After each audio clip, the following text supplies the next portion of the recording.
माघ मास महात्म्य कथा अध्याय 27। ब्राह्मण ने पूछा, हे प्रेत, तूने सारस से जो वचन सुने हैं वह मुझसे कहो। प्रेत बोला, हे विप्रवर, इसी खंड के समीप गुहिका नामक एक नदी है। यह नदी पहाड़ी के समीप है। उसमें से अथाह निर्मल जल रहने के कारण बड़ी बड़ी लहरें उठा करती हैं। उसके किनारे हाथियों के झुंड विचरण किया करते हैं। दोनों ओर के किनारों पर अनेकों जामुन के पेड़ लगे हुए हैं। मैं एक समय घूमता हुआ उस नदी के तट पर थककर विश्राम करने की इच्छा से एक वृक्ष के नीचे बैठ गया। तभी आहार की खोज कर आ रहा सारस का एक जोड़ा वहां आ पहुंचा। वहां पहले ही से अनेकों पक्षी किलोल कर रहे थे। सारस दंपत्ति ने भी आपस में बहुत देर तक किलोल की और जब वे थक कर चूर हो गए तो एक छायादार स्थान पर चोंच को पंखों में दबाकर विश्राम करने लगे। जब वे निद्रा मगन थे तभी एक लाल मुख वाला बंदर क्रोध से लाल लाल आंखें करके सोते हुए सारस के पास आ गया।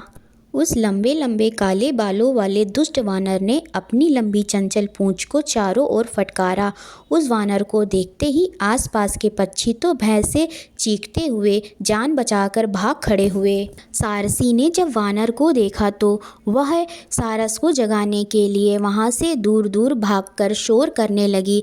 तब तक मौका पाकर उस वानर ने सारस के पैर मजबूती से पकड़ लिए थे। चीख सुनकर सारस की जब नींद खुली तो उसने देखा कि वह दुष्ट वानर उसे मार डालने के लिए खड़ा था।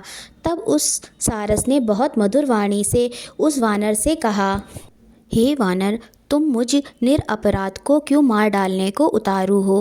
राजा भी अपराधी को ही दंड देता है। सत्य पुरुष कभी हम जैसे अहिंसक जीवों को नहीं सताते, वह दया ही करते हैं। हम जल परछाई को ही खाते हैं, पर स्त्री के साथ भोग भी नहीं करते, सदैव वन में ही रहते हैं। इसलिए हे श्रेष्ठ वानर, तुमको मुझे मारना उचित नहीं है। मैं निरपराध हूँ, इसलिए मुझे छोड़ दो।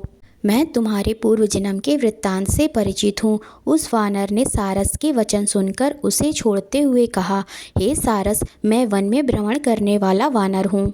तू ज्ञानहीन पक्षी होकर भी मेरे पूर्व जन्म के वृत्तांत को कैसे जानता है, वह मुझे बता। सारस ने कहा, मैं अपनी जाति की स्मृति के बल पर तुम्हारे पूर्व जन्म के वृत्तांत को बताता हूँ। पूर्व जन्म में तू विंध्याचल पर पर्वतेश्वर था।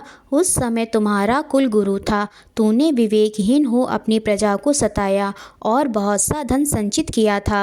प्रजा के श्राप से मरने पर तूने कुंभीपाक नरक मिला। इसी प्रकार बार बार जन्म मरण में नरक भोगते हुए बहुत समय हो गया। अब तेरे शेष पाप भोगने के लिए ही वानर योनि प्राप्त हुई है। ब्राह्मण के बाग में बिना आज्ञा चुराकर केले खाने से तुझे वानर बनना पड़ा है। अब मुझे मारकर क्यों अपराधी बनता है? मैं पाप कर्म की ओर कभी नहीं गया हूँ, इसी कारण सारस बनकर भी मुझे ज्ञान है। तब वानर ने पूछा, हे सारस, अब यह बता कि ज्ञानवान और उत्तम कुल का ब्राह्मण होने के बाद भी तू इस जन्म में सारस क्यों बना है? ओम नमो नारायण। ओम नमो भगवते वासुदेवाय। आशा करती हूँ आप सभी को यह वीडियो अवश्य ही पसंद आई होगी। अगर आपको यह वीडियो पसंद आई हो तो प्लीज़ इसे लाइक करें, अपने दोस्तों के साथ इसे शेयर करें, हमारे इस चैनल को सब्सक्राइब अवश्य करें। कमेंट में राधे राधे लिखना ना भूलें। राधे राधे।